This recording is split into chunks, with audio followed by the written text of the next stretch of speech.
Alright, what's up guys? My name is Zach, and today I am driving a 1986 Ford Telstar.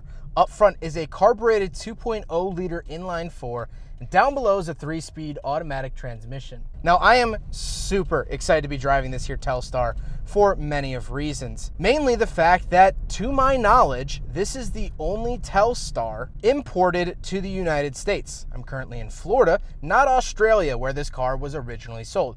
This is an Australian import. And so that is so exciting to be driving something not available here and that almost no one else on American streets has experienced. But before we get on with the rest of the video, I have a website, zackpradel.com. Check out merchandise. You can buy stickers. You can also submit your own vehicle to be reviewed and read my behind the scenes blog. So helping out the channel that way is much appreciated and helps keeps ads away from my videos. But let's get back to that 2.0 liter carbureted inline 4 under the hood, making 94 horsepower. Yeah, it's nothing crazy, but this is where you first start to notice that this actually shares a platform with the Mazda 626, of which I've reviewed. Now, here in the States, we got fuel-injected Mazda 626s, but take a look at that carbureted air filter. Notice anything? Let me show you the engine bay from a 12A Mazda RX-7. Look at that color. Oddly specific, don't you think? So kind of interesting there. They used a Mazda blue for the air filter of the Telstar.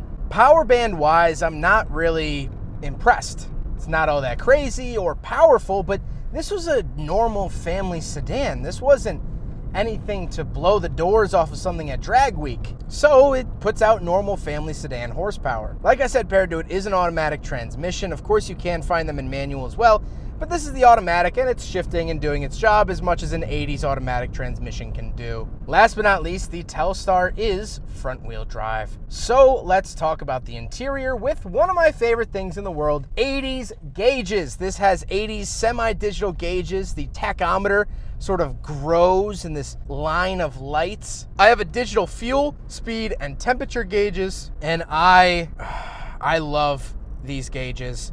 They're so 80s. And I'm so happy that Australia also got in on the retro wave during the 1980s as well. I love it, love it, love it. To the left of the gauges, I have my wipers and sprayers. And on the right side, I have my defrost, hazard switch, and headlights. Below the gauges on the right, I actually have modes for my air suspension. So the Telstar is on air suspension, however, it no longer works, but it does give the vehicle a very floaty feel. It's not rock solid like the Mazda 626, where it almost feels like a performance sedan. This is boaty. This is floaty. This is like Ford Crown Victoria levels of floaty. On the steering wheel, I just get the Ford badge, which is very weird as an American to see the Ford badge I've come to know and love since I was a child in a car that's right-hand drive. It just doesn't feel right. This is American, but it's so not. It's so very not, actually.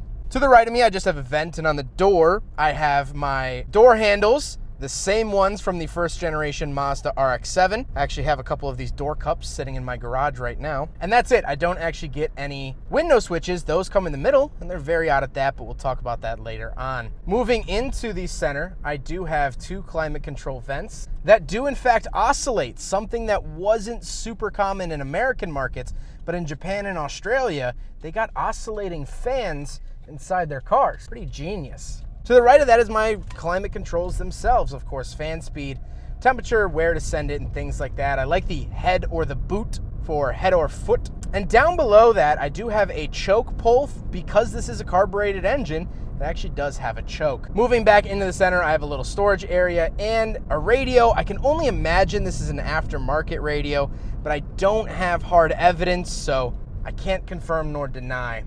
Then I get an ashtray and 12-volt outlet. And down at the bottom, I do have a digital quartz clock. Now, quartz is a type of clock that was very prominent in vehicles in the 1980s, and I actually have a short documentary about that, so click that link up on the screen if you'd like to see that.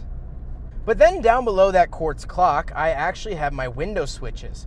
The interesting thing about them is that they are side to side. They are not up and down like every other car I've ever driven. For the driver's side, left is up, right is down. But for the passenger side, right is up and left is down.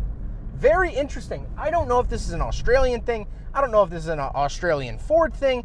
I don't know why someone would do this or make it this way, unlike any other car I've ever driven, but hey, Ford Telstar did it. Then I get the shifter itself. This is very, very typical Mazda/Ford products from the 1980s. Pretty standard spec there.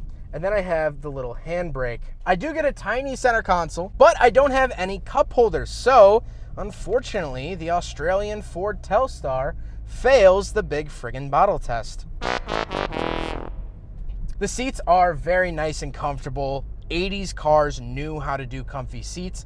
They weren't so rigid as they are today. Modern seats are so stiff and hard and not nearly as enjoyable as they were in the 80s. But speaking of which, we do have back seats. So let's go do a back seat review. So now we're in the back of the 1986 Ford Telstar. And honestly, getting in is a little bit crammed, but once I'm back here, head is coming close to the ceiling. Knees, they're okay. Actually sitting back here is pretty fine. But then again, I'm not behind the driver. Driver could be nicer and move up and things like that. Something I also wanted to point out back here, nothing to do with the Telstar, but this water bottle was under the seat. Sir, if the previous owner is watching this video, I believe you left a Mount Franklin pure Australian spring water. I've never heard of this brand. This is Australian market water, it seems, and it has traveled vast distances to be in this video. Kind of cool.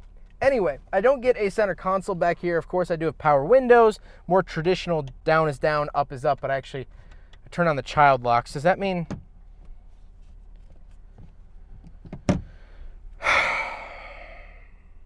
That means I locked myself back here. Way to go, Zach. I've done this before. I've done this like 8 times in videos. Fun fact, never really share this part, but now you're getting behind the scenes look. I turn on the child locks accidentally so many times in videos, and now I'm locked back here. Let's go take a look at the hatch, yes, hatchback, as soon as I figure out how to get out of here. So something kind of interesting about the Telstar is the fact that it's actually a hatchback. So once popped from inside, boom, you can actually flip up the hatch, which is just really, really cool. I didn't expect this to be a hatchback. That being said, tons and tons of space back here. 80s cars were very, very good at this. You also have some precautions there, which is kind of cool. And something that you'll notice because of the air suspension, and it is kind of old, if you touch this, the car starts squatting, which is kind of interesting. I do have a storage cubby in here, and I have a bunch of Australian stuff, some contraband in there, which is kind of interesting. Super, super cool that this is a hatchback because it looks like a sedan. It has the lines of the sedan and everything like that, but then it actually has a hatch. Really, really cool. Now we got to talk about the looks, and I love the look of the Ford Telstar. I think it looks so Australian, and I don't know why. I can't put my finger on the exact reason it looks Australian, but it just does. So much so that, like I've been saying, this is based off the Mazda 626. In my Mazda 626 video, I said that it looks Australian without even fully knowing that it shared a chassis with the Telstar. I mentioned the Telstar in that video, but I had no idea what it was. I didn't do any further research than just figuring out the name. I also love these wheels. Super, super 80s. I love everything about this car. I am just blown away by this car. I think it has such cool 80s tech in it. I think it's such a fascinating vehicle, especially for us Americans. This car was never meant for American streets, and yet here it is. This is what average families in Australia drove, a place that I very much want to visit. And if you have cars for me to review in Australia, please shoot me an email. I'd love to plan a trip down under and learn about Holdens and Australian market Fords and all the other crazy cool stuff you guys get. But to me, this also somewhat feels like a parallel universe because everything in here is in English. This is an English car. Ford is an American car, and yet it's not American. This is not an American car. I want to visit so bad. I hope to make that happen one day.